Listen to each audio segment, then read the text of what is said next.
ओम शांति। 9 अप्रैल। आज बाबा हम सभी को राजयोग पर पुनः कई बातें प्रेरणा के तौर पर कह रहे हैं।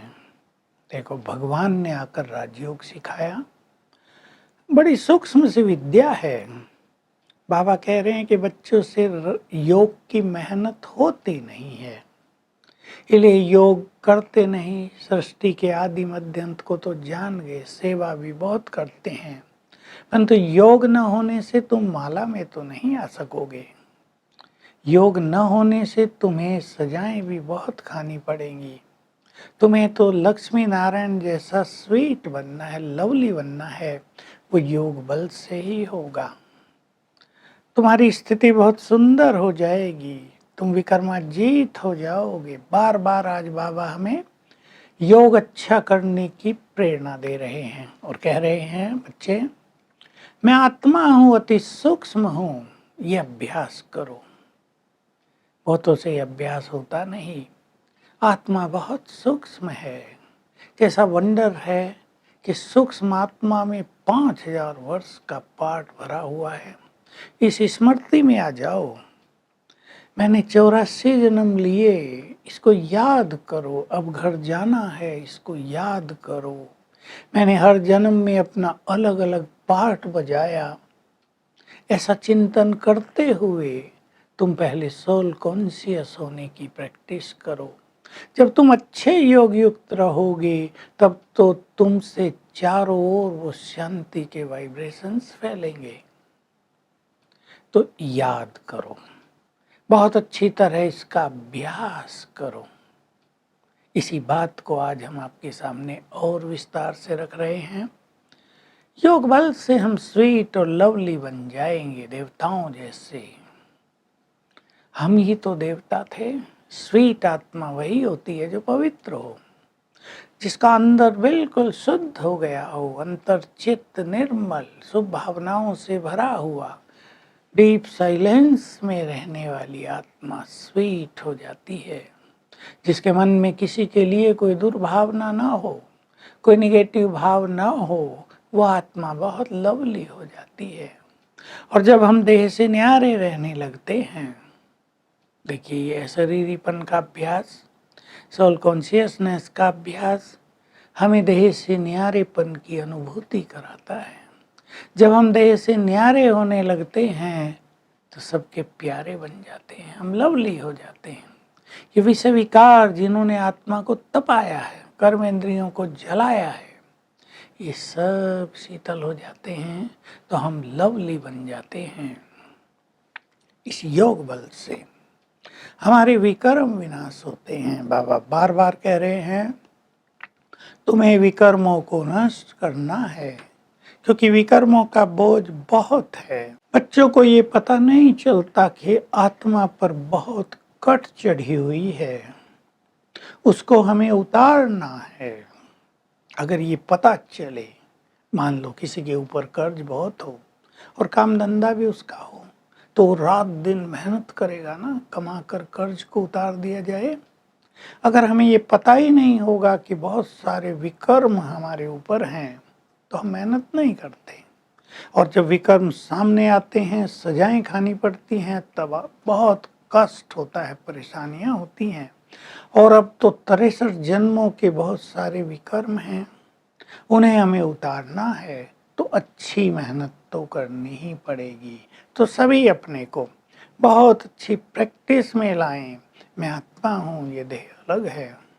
इससे डीप साइलेंस होगी, इससे आत्मा के जो मूल संस्कार हैं 7, वो जागृत होंगे।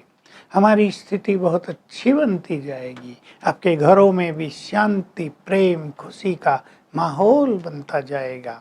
तो बहुत ज़्यादा ध्यान देना है अपने योग अभ्यास को बढ़ाने पर। थकते हैं, योग अभ्यास होता नहीं, 2-4 दिन करके छोड़ देते हैं, चार्ट नहीं लिखा जाता। ये करना पड़ेगा।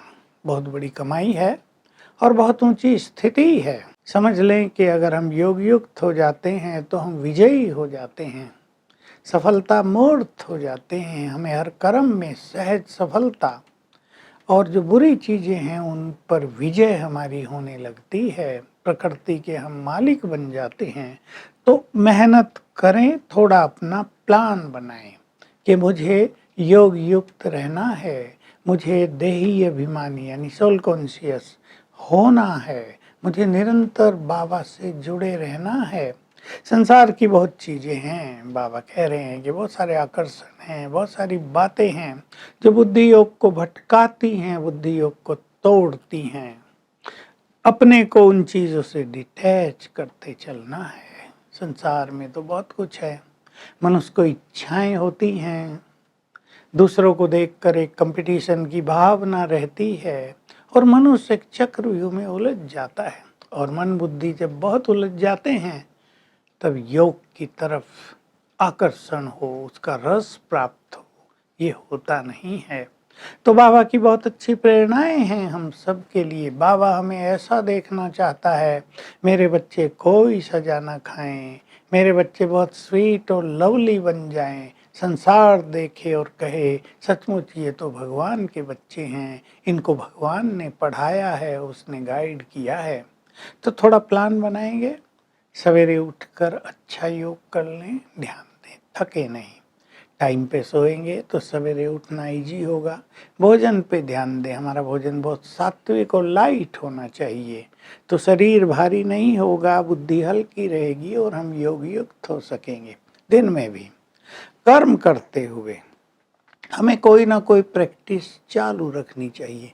हमारी सारी प्रैक्टिस सिंपल हैं, लेकिन केवल करने की बात है, टेंशन देने की बात है और ये समझने की बात है कि अगर हम योग अभ्यास करते हैं तो हमारी कार्य शक्ति बहुत बढ़ जाती है, काम सहज होंगे, सफल होंगे। इसलिए जितना महत्व कर्म को दिया जा रहा है उतना ही महत्व योग को भी दें।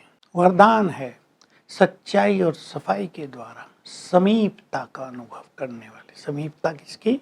भगवान की। संपूर्ण मूर्त बनो। तो भगवान को सच्चाई और सफाई बहुत प्रिय है। सफाई बाहरी नहीं, बुद्धि की सफाई, मन की सफाई, संस्कार स्वच्छ और सच्चाई भी। जो कुछ हम हैं वो बाबा के सामने, ये नहीं अंदर एक बाहर दूसरा। तो बाबा कह रहे हैं कि जो स्वच्छ होते हैं, देखो दर्पण स्वच्छ हो तो सब कुछ क्लियर दिखता है ना। तो हम भी जितने सच्चे और साफ बनेंगे बहुत क्लियर होंगे, सब कुछ हमें दिखाई देगा, बाबा के समीप पहुंचेंगे। इससे हम स्वभाव संस्कार को भी मिला सकेंगे। स्लोगन है बिगड़े हुए को सुधारना यही बड़ी सेवा है। तो आज सारा दिन हम कोशिश करेंगे योग युक्त रहने की। 3-4 बातें ले लें। बाबा मेरे साथ है, ज्ञान सूर्य आंखों के सम्मुख है, मैं आत्मा इस तन में अवतरित हुई हूँ, मैं फरिश्ता हूँ। ये 4 बातें सारा दिन अभ्यास करेंगे तो निरंतर योग युक्त रहने का अच्छा अनुभव होगा। Om Shanti. To watch Peace of Mind channel videos on YouTube, subscribe us on youtube.com/tvpeaceofmind. Just a click for a peaceful life.